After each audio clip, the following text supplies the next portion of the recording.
Hello, my name is Stephen Janis, and I'm an investigative journalist for the Real News Network, reporting from Baltimore. Water, it's not a luxury, but a necessity, and soon thousands of Baltimore residents might have to live without it. That's if a plan by the city to shut off up to 25,000 accounts within the next 10 days goes forward. City officials say customers simply aren't paying their bills to the tune of $40 million. But the real picture is more complicated. Some are renters who have paid their rent, but whose landlords have failed to pay the water bill. And the city's billing system has been cited for making errors in the past, when a 2012 audit found the city overbilled roughly 65,000 customers, many of whom received refunds. But a large portion of the debt is actually not from residents, but corporations. In fact, $15 million of the total is owed by companies. And thanks to the reporting by our next guest, we now know that many of these corporate customers are not facing the same dilemma of many city residents living without water. Luke Broadwater is an award-winning reporter for the Baltimore Sun. He covers City Hall and has broken numerous high-profile stories, among them inaccuracies with the city's speed camera system and a recent piece of council members who failed to show up to vote. And he was also the first to report about the corporate water scofflaws. Luke, thank you for joining us. Thanks for having me. So just give us an overview of what the city's trying to do here. How are they justifying this, and what exactly is their plan? Well, as everybody knows, unpaid water bills are an issue, especially for a city that needs cash, right? I mean, Baltimore is not New York City or somewhere where there's just tons of money. And so over the past couple of years, the amount of unpaid water bills has risen quite dramatically by about $10 million. It used to be, 2 years ago, I checked on this, there are about $30 million in unpaid water bills. Now we're up to $40 million in unpaid water bills. So they want these people to start paying the bills, right? So starting this week, actually, they're sending out letters, and many of these letters have already gone out to both residents and businesses saying if you do not pay basically within 10 days, they'll give you a cutoff date, then we're shutting off your water. This is a step that they say will help stop them from taking people's homes in tax liens, which has been a problem in the past, which, as you know, the city council president has objected to, people losing their houses because of unpaid water bills.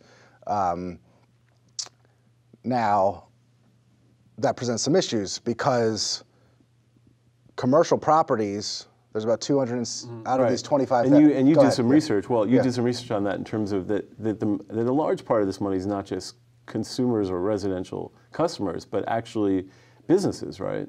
Right. So out of the 40 million that's owed, right now 15 million is owed by 269 commercial properties. So that is, a relatively small number, considering we're talking about 25,000 accounts. Right. And you found out that some of those are actually quite large and some of them might not have to pay their bills, right? Could you talk about that a little bit? Yeah, so several years ago, I started researching this issue some, and we found out that many large businesses, nonprofits, and even government offices owed very large water bills, hundreds of thousands of dollars, even millions of dollars. The largest account is about $7 million owed by RG Steel, which is the Bethlehem Steel plant in Baltimore County. And they were allowed for years and years and years to run up their water bill while still getting their water service until they finally filed for bankruptcy. And now the city's basically in a position where they're in line with a bunch of creditors to try to get that money back, but they're not going to be getting it anytime soon. Now, you talked to some advocates who talked about a different kind of dilemma, which is people who are renting who really aren't allowed to have a water bill, so they're basically in no position to either pay it or not pay it. So could you explain that a little bit? Yeah, I mean, that's certainly a troubling situation, right? And we know that Baltimore is a city that has many renters. It's not a huge homeowner city. There's a lot of renters in Baltimore. And the way the water bills work is the city links the water bill to the property. So it's not to an individual. And only the owner of the property is empowered to sort of negotiate things. So let's say the owner has a problem with the water bill. It says it's too high, or there's a leak or something. It's up to the owner to handle that dispute. So the renter, who's potentially subject to have their water turned off, might be sort of powerless to intervene in this process. Now, of course, 2 years ago, if you want to talk about this, and I think it's interesting, the city's water bill system itself was under a lot of scrutiny for errors. Can you talk a little bit about what happened back then? Right. So there was, look, you've been reporting on water bill errors for years. I've been reporting on water bill errors for years. In, I believe it was 2012, there was an audit of 70,000 accounts, and they found 65,000 of the accounts had a water bill problem. And I believe it was something like $9 million were owed to people that had been overcharged. I believe the city ended up refunding about 38,000 or 40,000 accounts over that water bill audit, but it showed you how widespread it was. I mean, that's literally 1 out of every 4 accounts they had to do a refund on. And the audit that analyzed the 70,000 accounts found that of those, like 90% were wrong of the ones they looked at. So, so also in terms of threshold, where is the city cutting off? You talk about the idea of not like foreclosure or not selling your debt at tax lien. Where is the city like drawing the line, saying you have to pay, or is there any sort of outstanding amount you can have and still go forward with having water? They said, according to their announcement, which was I think about 2 weeks ago, they said they're only going to send you a water shutoff notice if you owe $250 or more for 2 pay periods, which is about half a year. Now, the city recently upped the tax sale amount to $500. So the idea is that if you're in that $300, $400 range, you won't have water until you pay, but at least your house won't be in tax sale. So I guess that's sort of a compromise. That Jack Young, the city council president, said he prefers this method. I think for people who advocate for renters, they prefer the other method because tax lien puts pressure on the landowner, otherwise they lose the property, whereas water shutoff puts more pressure on the person who actually lives at the property. So what about the politics of this? I mean, we saw people comparing Baltimore City to Detroit because Detroit went through a very controversial shutdown. Sure. What are the politics of this? How is this going to play out going forward for both the administration and people like Jack Young who seem to have switched sides on this issue? Well, it's an interesting question because in Detroit, obviously, I think like the Amnesty International got involved, Human Rights Watch, a big worldwide organization started looking at Detroit's water shutoffs. I think it will depend how Baltimore goes about implementing this. Right now, what we have is a threat, basically 25,000 threats. Pay up or shut your water off. Now, if we start seeing thousands and thousands of people going without water, that could be a real issue. If all these people pay, if the landlords pay real quickly and the businesses pay and they don't shut off very much water, well, that probably won't have, I guess, worldwide interest and maybe no ramifications for the election. But if we have a lot of people without water come election time, that could be a problem. You did speak to an advocate who is offering a program where they'll actually pay people's bills just actually without, it's sort of a donor, and they'll hook up a donor and pay the bill. Is that true? Yeah.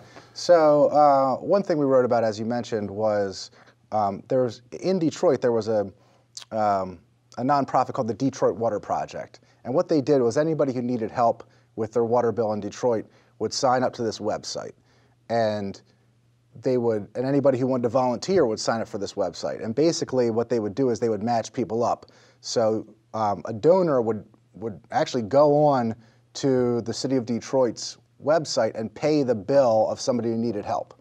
Now, they're doing the same thing in Baltimore. As my understanding is, for the first couple of days, it was less than $1,000 had been donated, but that with the increased media attention given to this subject, that number's starting to rise.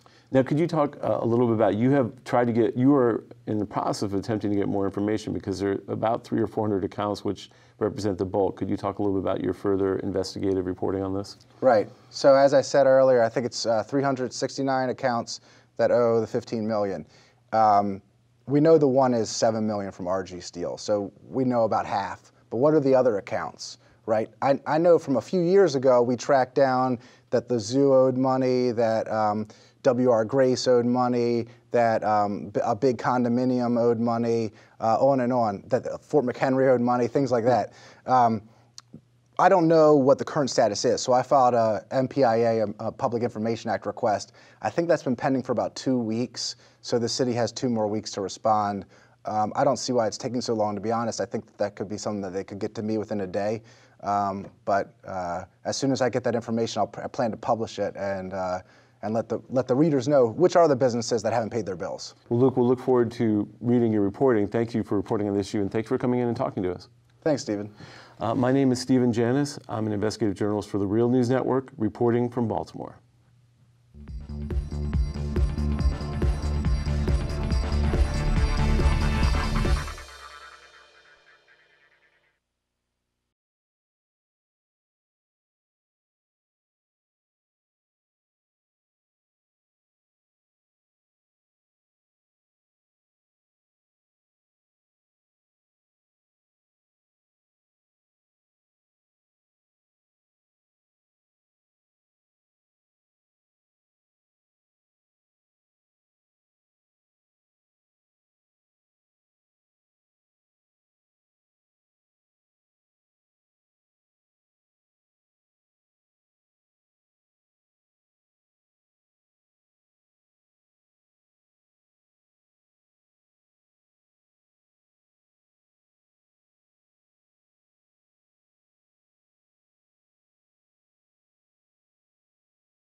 Luke Broadwater is an award-winning reporter for the Baltimore Sun. He covers City Hall and has broken numerous high-profile stories, among them inaccuracies with the city's speed camera system and a recent piece on the council members who failed to show up to vote. And he was also the first to report about the corporate water scofflaws. Luke, thank you for joining us.